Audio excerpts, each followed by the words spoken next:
Are you a business owner stuck in fear, doubt, and worry about what the marketplace will look like in the future? Then this show is for you. Strap on your seatbelt and get ready to disrupt and innovate. Here's your host, Lisa Levy. I'm excited today to welcome Rachel Burr, an executive coach, leadership consultant, and people expert who's on a mission to transform the way leaders lead. With over 20 years of experience helping organizations and individuals unlock their full potential, Rachel knows that leadership is no easy feat. Because let's face it, people are complex. Her approach is anything but cookie cutter. She helps leaders embrace their authenticity and uncover their unique strengths, talents, and passions to leverage them to create an impact and drive success. From coaching executives one-on-one to facilitating transformative team offsites, Rachel empowers leaders to confront challenges, build high-performing teams, and create workplace cultures where everyone thrives. I'd like to welcome her to the conversation today so that we can talk about what it takes to lead authentically, overcome challenges, and achieve sustainable results. Rachel, welcome to the show. Thank you, Lisa. Thank you for having me. It is my pleasure. People are the foundation of every business. If without them, we really can't do anything. So why is the work that you're doing so important today? Well, to your point, people are the foundation of the business. I always say that if you have people, then I can help you. If you don't have people, then don't hire me. I think, especially as we're talking about innovation, so much is going to be important as we move forward. We always talk about the speed of change and continuing to innovate and it getting faster and faster. And the only way for us to be able to pivot and adapt is to really, I believe, being grounded in who we are authentically as people. If we're spending a lot of time, you said like the cookie cutter piece, if we're spending a lot of time managing kind of that outward kind of perception, and perception is important, it needs to be a reflection of our authentic self. If we're spending too much time and energy on that, it slows us down. It gives us less flexibility in being able to make those pivots and shifts. And I think one of the biggest challenges for us as human beings, that while the speed of change is increasing, our hardware and software hasn't changed all that much. They talk about a little rewiring based on the technology we're using, but you hear a lot of people talk about the stuff that this is still the same. This is still back when, yes, a tiger might jump out of the bush or something. The change and the speed at which we have to adapt now, that is not the environment where we originally developed our strengths. So the question is, how do we take our strengths? How do we take who we are? And how do we show up to be successful in this new environment? Absolutely. And I love the connection, right? The speed of change that we're going through, what we are experiencing in months and years was a rate of change that used to be years and decades. Mm-hmm, mm-hmm. And especially when we think about and talk to our younger people, right? The emerging workforce of Gen Z, who grew up with their device in hand Yep. and don't imagine and can't imagine a world without that consistent access to information continuously. And we contrast that to some of our older baby boomers who, right, what they entered when they started in the workforce, there wasn't a computer. Right. Right. And so how do we as people, how do we as leaders navigate this rate of insanity? Because it really is kind of insane, just the ferocity with which everything is coming at us. Yes. What are some of the steps we take to start navigating that as leaders? I think fundamentally, and I love your point about the generational differences. And of course, these are very large cohorts. There are so many individual differences, the end of one generation, the beginning of another. What's that consistency? And those are trends and important to understand, obviously. For me, the point goes back down to we are all individuals. And one of the biggest challenges leaders have is how do we interact with those individuals? So understanding each other. And this isn't, it's funny with leaders, they think, oh, I don't have time for that. You don't really have time not to do this. I used to work for a very big home builder, and It's kind of like saying, well, I need to build this house, so I don't have time to lay the foundation. It's like, all right, well, let me know how that works for you. And I think to your point too, and this is maybe a hypothesis on my part. So there are folks out there doing research on this that are far more well versed. But to your point about not having technology and having technology, those are not like it's bad to be a baby boomer. It's good to be, kind of early on Gen Z, etc., or vice versa. There are different challenges, and one I think for folks coming into the workforce, they are very adept and skilled at these devices that are in their hands, everywhere. And the question is, okay, how do you translate in that into human interaction? How do you understand the beautiful machine that sits in your head that is far from perfect, and that it does not operate in the same way? I used to joke, I learned how to code a particular program to do statistical analyses in graduate school. And I was doing work and research on people, and the contrast was so stark. I used to joke that, right or wrong, whatever I told the computer to do, it did. Now, again, if I told it something wrong, it did something wrong. With people, there are things that are better and worse, but you have no direct control over what you do and how that impacts them. And so as leaders, being able to manage so many people, especially those that think differently than we do, are wired differently, that's going to be increasingly bigger and bigger challenge as the speed of change and innovation increases. Absolutely. And, I took us down that path a little bit. I want to go back to something you said at the very beginning, right? And as a leader, being true to our authentic self.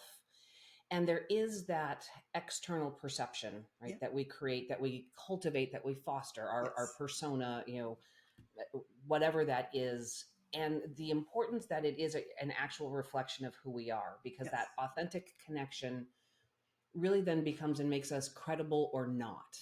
Yes. So many people, and imposter syndrome and things that impact us, right? And we feel like we have to show up in a certain way. Post COVID, people are showing up a little bit more real.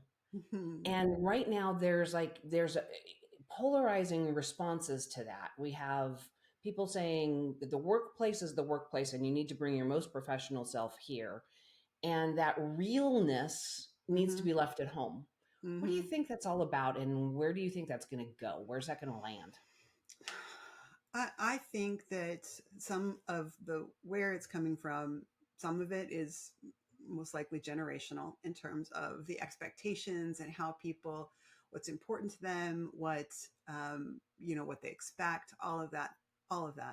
Part of it, my guess might be too, in terms of the pandemic, being more isolated, wanting to be seen. It's funny, right? Because even though we're communicating over video, the idea is you do actually have more connected access, in this direction, but being in the same physical space is very different. And yet we could be very real. You have no idea what I'm wearing underneath underneath this. It is jeans, just to be clear. So I think more and more with that experience, wanting to connect with people, and the only way we truly connect, really connect, is with each other as real people. We can have those artificial relationships and experiences, but it's not the same thing. Um, and I think part of it, the issue with authenticity and bringing our real self, that word authenticity does get used a lot. And what that word means to all of us is very different, right? So I believe when I work with leaders, I look at the core. Who are we fundamentally? What are our values, interests, motivations, talents, all of those things? Those are at our core. Some of them may adjust over time in terms of life stage and all of that, but there is a really solid core of who we are, especially as adults. I think to your point about perception, that's about how we bring that to the forefront, right? So what is it that other people see? And more importantly, what are they experiencing in their interactions with us? Because that is what they will take away. I tell the leaders that we judge ourselves by our intent. Other people judge us by their experience and their interaction of us. And the idea is, okay, what's the gap? Because I truly believe that the leaders that I work with and leaders in general, they want to be good leaders. They want to be effective. And so part of that is understanding first, how much of my authentic self am I bringing? And what is the experience of other people? I think to your point, the real piece comes how we express ourselves, that real core, whether we're in a particular role with a particular group. It's not about being fake and switching it. It's about bringing that core differently. I remember studying a little bit about social psychology. My background was more in clinical, but the idea that there are kind of the idea of scripts, that sounds very false, but that's not what I mean.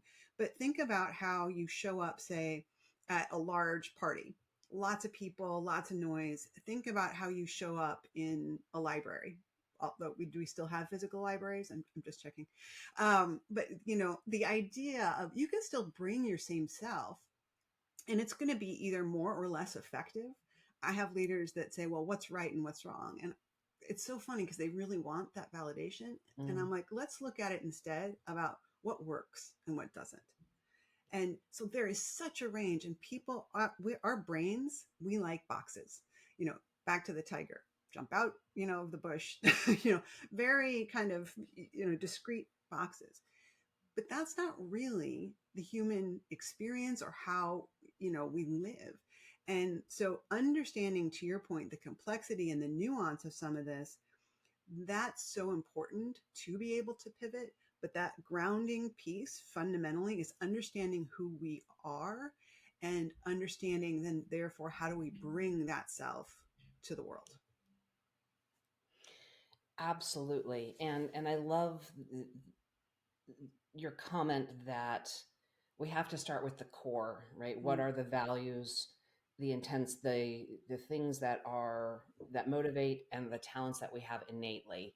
Those are the things that are us. We really can't fake that. There are people who try, but really and truly, the percentage of the population who are sociopaths is relatively small. Thank goodness. Very good. Right. That's relatively small. Most people cannot fake those things, right? We are who we are. And I guess the first step beyond that would be working with leaders to have and find the self-awareness to accept the good, the bad, and the ugly of themselves. Yeah. Talk me through, tell me a story about work that you've done with a leader or a team where you've taken them through a journey of some transformation. What were some of the challenges? What were some of the breakthroughs and the really cool aha moments? I love some of the groups that I work with are, high performing leaders who are being promoted, et cetera. One of my favorite groups to work with are folks that come to me that don't think they need coaching. They have an idea of what coaching is. They have an idea of who they are as a leader. They come to me, usually through their manager or through HR. Something is not working for them. And that I always think is a good way to start. It's like, well, I don't need this. It's like, well, if it were really working, would we be having this conversation? And so my job, my goal is to be able to help them step into their best self, not just solve the problem at hand, but how do they really want to show up as a leader? And one of my favorite leaders came to me in this way, very high level leader, very skilled business, his functional roles that he'd taken on, a real powerhouse. And he had the ability to just decimate people within a room. It was just like this reaction, and people would just shut down. And we started working together. And I really try to understand what's going to work for you. How do you communicate? What kind of, how do you resonate with, tools or experiments that you're going to go out and do? And one of the things that we realized was you know how you think you're showing up. You don't understand what other people see. And that's true for all of us, right? So one of the first fundamental things that I think kind of helped to unlock this was he recorded himself in a meeting with the CEO and with some other folks. He sent it to me. I went through it, and then I had moments to cue it up, right? And just said, okay, let's start here. So we watched the video, and then I just stopped and said, what do you see? And, metaphorically, he's like, I basically beat him over the head with a 2x4. And I'm like, yes, you did. And then when he hit the ground, you beat him about 6 more times just for good measure. And I use humor a lot for that because I think it is important. Going back to what serious professional looks like, humor used properly is such a great tool to help people open up, to relax. And he laughed. And starting to understand the difference of who he is as a leader and who he wants to be, that, great first step. And it got to the point where he started shifting in terms of how he was seeing people development. His leaders were coming up to me. Now, to be fair, as a coach, it's really important that I am a catalyst. He's the one doing the work. He's the one who has to take the motivation. He's the one who has to decide, or he, she, or they, in this case, a he. And I had leaders coming up to me. It's like, what happened? He's so different. And one leader jokingly said, can I pay you to keep working with him? And Awesome. he is still one of my favorite clients. We touch base periodically, and now I coach a lot of his team. And that to me is such a success. And I think a big part of it too is, to your point, leaders come into these situations and they have these personas. There is that imposter syndrome. And I used to say, I'm surprised. Maybe I still say that, but it's not really true anymore. That leaders at really high levels experience imposter syndrome, that we think it's just like us, or it's, folks that are early in their, whatever. And it's human. And so it's good and bad. So one, the imposter syndrome is normal first, and we can work with that. The other piece is, if you're experiencing imposter syndrome, probably what's happening is you're pushing yourself outside your comfort zone, which is great, right? So if you feel 100% comfortable where you are, back to this whole innovation and pivot, that is not a good place to be pivoting from, because everything has to be the same. Everything, has to be consistent. Now, with the imposter syndrome, most of us need a safe space. They need a space that we can just bounce around and hit the walls. The image that comes to me is kind of like a pinball machine. And in an organization, as a leader, there are certain things we have to manage. There are conversations that are just not appropriate to talk with our team about. They need to be confident, and putting that on them is not appropriate. We talk about our authentic selves. Well, okay, it's the same way that a conversation, and I'm not trying to do parentification of a leader, but it's the same way that with parents, there are conversations that are not appropriate to have with your kids, right? And a big chunk of the leader's job is to buffer people from what's coming downhill so that they have space to do their work and they can focus, right? And so there are conversations that are not they're not appropriate to have with their teams. They're not appropriate yet to have with their leader because, maybe they need to work some things out first. It's this unfiltered stuff. We talk about managing up. And the leader up, they need you to come, with ideas to solve problems. They will coach, hopefully, and work through, but you need to kind of know what you're coming with.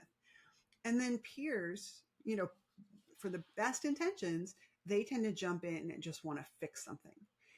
And it's not about that. It's about helping you figure out, what is it you really think? What's going on? Helping you digest. It's not about even me telling you. I've got some leaders that just say, tell me what to do. And I'm like, no. It doesn't work. It doesn't work. And you don't want me to have to be there all the time to tell you what to do. And yet that's a very natural reaction. People are starting to get uncomfortable. And one of the things I love is I have a leader I work with, and, relatively early in his career, but rose through the ranks very quickly.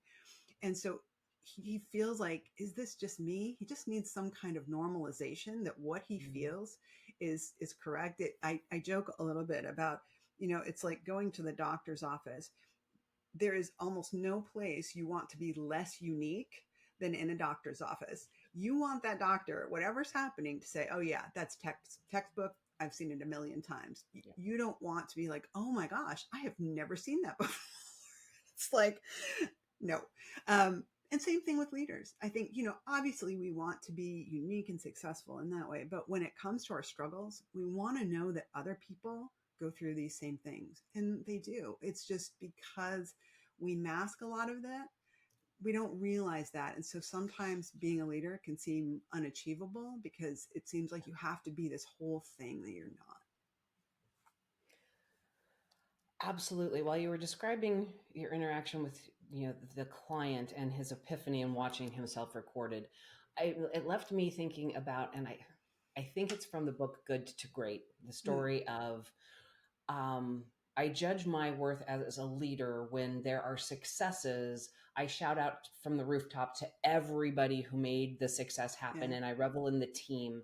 And when things don't go well, I look in the mirror and reflect on how I could have supported my team better and done more. Yeah. Which is a great story and a wonderful thing that those unself-aware humans actually do the exact opposite. And to your story, right? Beating them over with the 2x4 and then they were down 6 more times. Let's just get it. Really make sure you get this. That realization that is probably the most impactful aha moment for anyone who's in the coaching experience is, oh, here's the ugly side of me that I haven't been able to see before. Oh my, expletive, expletive, expletive. Let's do something about it.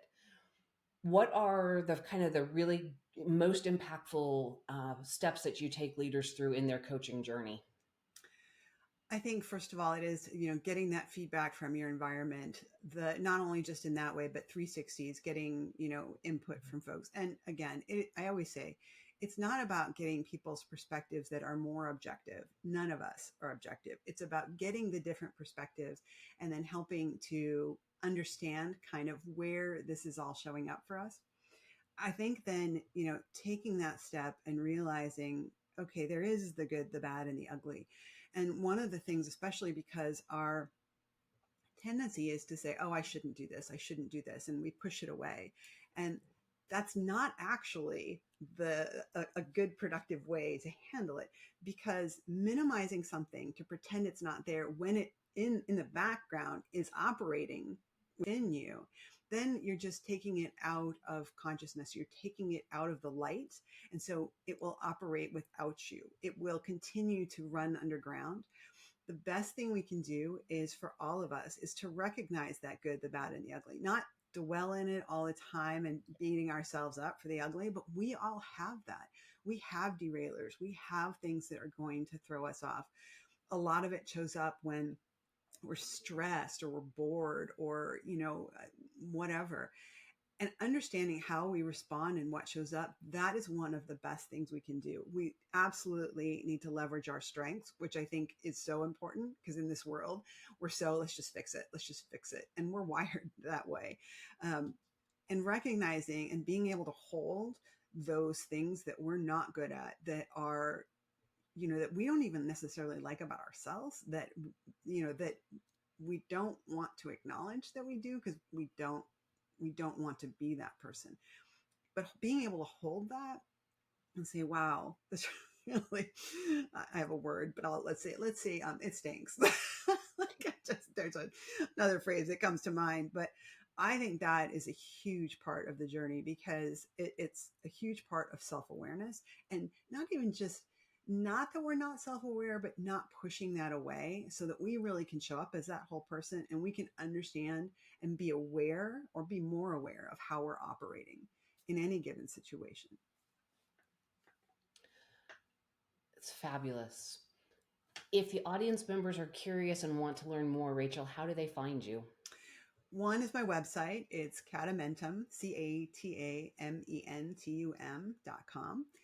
very easy. I'm on LinkedIn, of course, and we didn't talk about it, but I have a new book coming out in January, so be able to see that. It's more on personal transformation, and the last time I looked, leaders are people as well. So yeah. Absolutely awesome. So links to everything will be in the show notes. This will air after the first of the year, so we'll put a link to the new book also. Great. So that people have a way of finding it. Rachel, I loved the conversation, and I reiterated it earlier, but starting with the core and our values, our intentions, our motivations, our talents, everything begins with us in that space. And that from that we build and grow, and that's what affects our ability to lead teams and for teams to work effectively together and know how to interact. Audience, you know my rules. Don't get left behind. Join me next time. That's it for today's episode of Disrupt and Innovate. Head over to iTunes and subscribe to the show.